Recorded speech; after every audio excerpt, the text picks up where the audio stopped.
Saudara-saudara, seperti apa sih konsep blockchain itu dan mengapa blockchain itu banyak dipakai untuk merepresentasikan konsep cryptocurrency atau Bitcoin?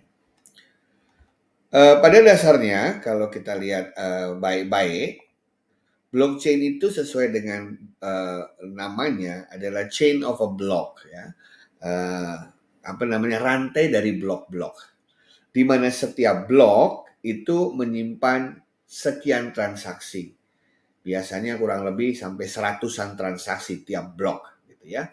Mungkin orang menggunakan istilah blockchain kayak orang menambang ya kan, menemukan satu blok, blok cepu gitu ya, blok dumai, blok laju, ya, ini blockchain.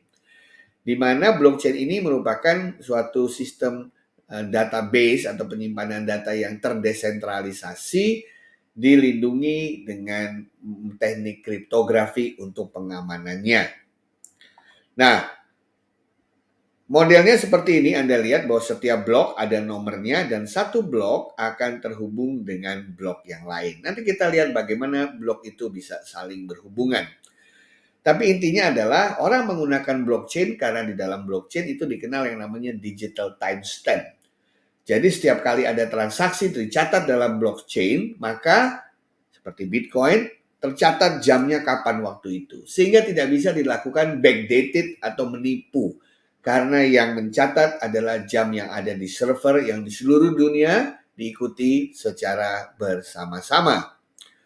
Nah, bagaimana Satoshi Nakamoto melakukan menggunakan blockchain ini dalam konteks cryptocurrency? Nah, blockchain sendiri juga sebenarnya merupakan tempat mencatat, makanya saya katakan sebagai bagian dari struktur data lah mudahnya ya, seluruh cryptocurrency transaction. Nah, karena sifatnya chain, maka transaksi yang ada sekarang berhubungan dengan yang lalu, berhubungan dengan yang lalu-lalu. Ingat, kenapa? Karena dalam konsep Bitcoin misalnya, yang terjadi adalah perpindahan antara kepemilikan Bitcoin milik saya pindah ke orang lain. Jadi milik saya ini, properti saya ini yang berupa Bitcoin yang bisa terbagi menjadi kecil-kecil ini, kemanapun dia pergi harus terlacak. Kayak kita kalau jual tanah gitu ya, terlacak dari siapa ke siapa. Atau misalnya kalau kita mau jual beli lukisan ya, tercatat dari siapa ke siapa ke siapa. Makanya itu sifatnya akan tercatat terus kepemilikan itu. Pindah dari satu tangan ke tangan yang lain. Jadi anggaplah dalam blok itu ada 3 komponen penting, yaitu data ya yang ingin kita simpan di blok itu. Kemudian hash itu adalah sidik jari dari data itu. Ya, bentuk hasil kompresi dari data itu dalam bentuk simbol-simbol yang tidak bisa Anda mengerti karena merupakan bagian dari hasil hash algoritma. Dan bedanya hash dengan encryption atau decryption, hash itu satu arah. Jadi tidak bisa dibalik ya, irreversible gitu ya. Kalau enkripsi kan bisa didekripsi, hash ini tidak, satu arah. Dan ada satu komponen yang penting adalah hash dari blok sebelumnya. Nah, inilah yang penting. Karena hash dari blok sebelumnya itulah yang membuat mereka membuat rangkaian chain saling menyambung. Contohnya data adalah saya ingin mengirimkan ingin mengirimkan Bitcoin dari siapa ke siapa, jumlahnya berapa. Contoh di depan ini, seorang wanita pemilik Bitcoin ingin mengirimkan kepada seorang laki-laki sejumlah sekian Bitcoin atau sekian Satoshi.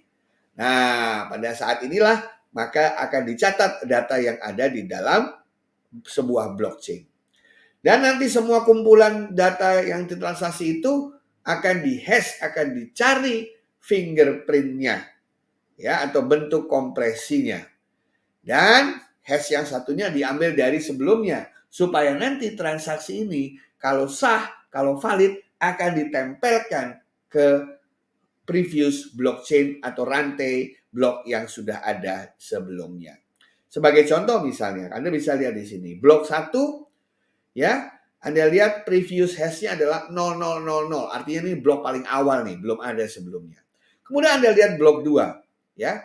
Blok 2 itu ada previous hash yaitu 1Z8F yang itu merupakan hash dari blok yang pertama. Demikian juga blok ketiga memiliki previous hash yang sama dengan hash dari blok kedua. Makanya ini mereka saling menyambung, integritinya terjaga. Nah, dari sini ada kelihatan ya. Inilah cara menyambungkan satu blok dengan blok yang lain. Makanya namanya blockchain. Ya, dan yang paling pertama itu namanya blok perawal, Genesis block, karena pertama kali diciptakan 0000, makanya previous hash-nya kan belum ada. Nah, sehingga kalau ada orang jahat yang ingin mengubah satu data, misalnya data di blok 2, dia coba temper, dia ubah, maka akan membuat dia putus dari rantai karena blok 3 nggak ada sambungannya. 6BQ1, sementara hash blok 2 H62Y, terputuslah di situ. Ya, terputuslah dari situ. Dan kita bisa lihat bahwa ada sesuatu kesalahan di sana. Nah, inilah tujuannya validasi untuk memastikan tidak ada yang berbuat curang. Nah, satu blok ke blok yang lain ya diperlukan waktu 10 menit untuk melakukan pembentukan blok baru, verifikasi dan menempelkan ke blok-blok sebelumnya. Ya, it takes 10 minutes atau 10 menit. Ya. Nah, kenapa? Karena memberi kesempatan kepada miner untuk melakukan yang namanya proof of work sebagaimana telah disampaikan sebelumnya. Dan nanti kalau sudah, ya itu akan dikirimkan ke semua P2P network yang sebelumnya berhasil menjadi miners untuk dipastikan apakah catatannya sama semua. Kalau catatannya sama semua akan ditempelkan ke seluruh P2P network yang memegang ledger tadi. Ya, jadi misalnya P2P network sudah merasa benar, ini blok baru ada dan sudah benar, tidak ada yang salah, semua tercatat dengan rapi sesuai dengan yang lain, maka blok baru tersebut akan ditambahkan setelah diverifikasi.